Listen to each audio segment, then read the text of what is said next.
Yeah, I really do think Montreal is a great place for a startup. I'm obviously biased. I've been here. I'm an import to Montreal. I moved to Montreal a few years back, but Montreal is home. And there are a bunch of really good reasons why Montreal is a great place to start up. One is just there's a really strong community. We had startup camp last week. There were over 500 people there, and there's just a great pool of peers, of job candidates, entrepreneurs that are doing stuff. They're not waiting for funding to happen. They're just getting shit done. Really strong communities. There's a really strong Ruby on Rails community here. From a fundraising perspective, there's tons of action. I think Quebec is the biggest province across Canada in terms of private equity activity, and that's only going to increase now with the big commitment that the province has made to risk capital. And so we're establishing a new VC fund called Founder Fuel that's going to be launching in the summer. I think that's going to have a huge impact in the local scene. The predecessor fund, Montreal Startup, really had a big impact, and for such a small fund, its presence was really felt here in Montreal, so this new fund is going to just only magnify that. Innovia Capital has been easily the most active VC in Canada in the last couple of years. So there's great talent, there's access to funding. On an individual basis, we pay high taxes here, but in terms of setting up a business, you have the highest tax credit refund percentage here at Quebec. And so for every dollar that you're spending on a developer salary, you could get up to 70 cents back in cash. And when you're just kind of getting started out, that's a huge boost. And then there's big government programs, like the industrial research program, a lot of government support that can really help in those early phases when you're just trying to get going as a startup. So I think it's a really great place. And we've had some acquisitions here as well. We've got some big companies setting up operations here. Google has a big office here now, so yeah, it's a great place to be. Startups face a never-ending list of challenges, to be honest, and really I have so much respect for anyone who starts their own startup. And I think the challenges that we face here in Montreal are no different than anywhere else, to be honest. It's about, it's easy to come up with an idea, but getting in market and being heard these days is tough. You just like I said, just in Canada, there's 5 new startups that I'm aware of every week. Now go down to the States where the market is 10 times that, and let's assume there's 50 new startups a week. There's probably more. And just look at the volume of companies that are covered on TechCrunch every day. How do you stand out in that noise? And in a world now where everything on the internet is, there's a propensity on the part of users to assume that everything on the internet is free, at least initially. So how do you stand out? How do you get people to keep coming back to your site or to your service again and again? So really standing out from the noise, building something that is really relevant for people, that gets them to choose. I really think that people will go to 10 websites habitually, maximum. So how do you get someone to kick out the 10th and put you in there? It's a big hurdle. And so I think that product management and really designing something that's kick-ass, really fine-tuning for, particularly in the context of a service, retention, not just having a user sign up, but having them really engage and be active and come back again and again is one of the biggest challenges. And so a lot of folks here in Montreal are following the whole lean startup movement that Eric Ries has started, and there was a big simulcast here a few weeks ago. There's a lot of excitement about that, and so those types of methodologies I think help. At the end of the day, you still have to mix.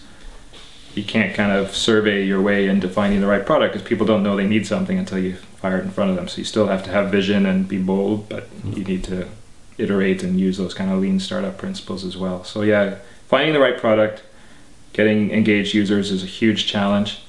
Funding is always a challenge, and not every startup wants outside capital.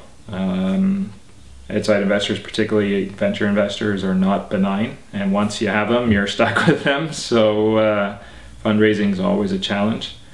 And as I said earlier, I really feel like Canadian startups need to do a better job at reaching critical mass and exits. And I would say that just the final point is that culturally, we need to think bolder and bigger and be more aggressive. And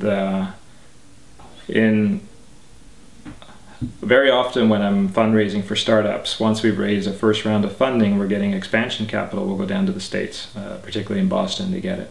And so I'm exposed to a lot of American investors and American CEOs. And at the risk of stereotyping, I would say that they think bolder and more aggressive than we do, and they're never satisfied, and they set the pace, they're pushing, and I think we're too nice here in Canada, so we need to be less nice and drink more caffeine and get more aggressive and just really go for it and punish our competition. Great question. So yeah, kind of funding timeline for a typical web startup. What I see often is that a guy or a couple of guys will come up with an idea, kind of just code some basic stuff on their own, and then kind of sit down with you, either with something that's working or with wireframes, and just say, listen, what do you think of this concept? And so up to that point, they haven't spent anything. Sometimes they'll bring in some friends and family money, usually less than 100 grand, often quite a lot below that.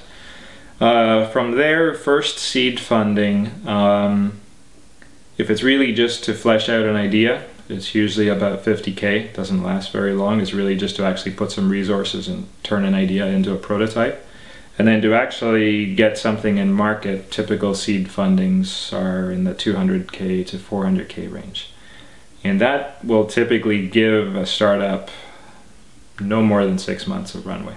And so I think the biggest challenge, and those type of amounts that I've talked about are certainly what I've seen with Montreal Startup and all of their companies. They have a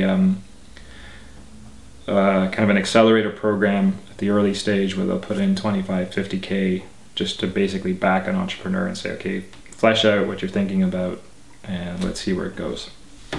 But then when they're doing seed funding, like I said, it's a 200 to 400K range. The big challenge is that 6 months isn't a lot of time, particularly given that to raise follow-on venture capital actually takes about 6 months. So theoretically, you should be fundraising the second you close your seed round, but you don't have anything to show a Series A venture investor. And so I think the biggest challenge for seed-funded startups in the web is that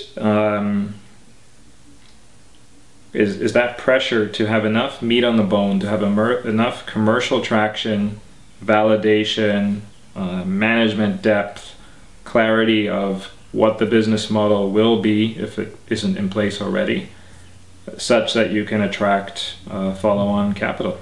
And yeah, it's really tough. You have to kind of grow up, quote unquote, really, really quickly. And so I've been involved with trying to help startups deal with that specific challenge. So working with some of the companies in Montreal Startup Funded, working with some others, and helping them raise follow-on capital, working with them before we run out of money to say, okay, this is what we need to achieve in runway before we run out of money in order to achieve, to raise follow-on capital. But it's a huge challenge. From there, if you can get through that, typical Series A's deals in Canada are in the 1 to 1.5, 2 million range, usually done with 2 investors. So ideally you've chosen a seed investor that could be part of that follow-on, but then you get some new investor to lead. And then if you're really growing, that should take you a good 18 months, maybe 2 years. And then if that's really happening, typically you'll need to go to Eastern US, New York and Boston, to raise a Series B, which is usually in a $5 million range. And I don't, for most startups, they're not going to raise more funding than that. And the truth of the matter is that median exit prices are in the $25 million range.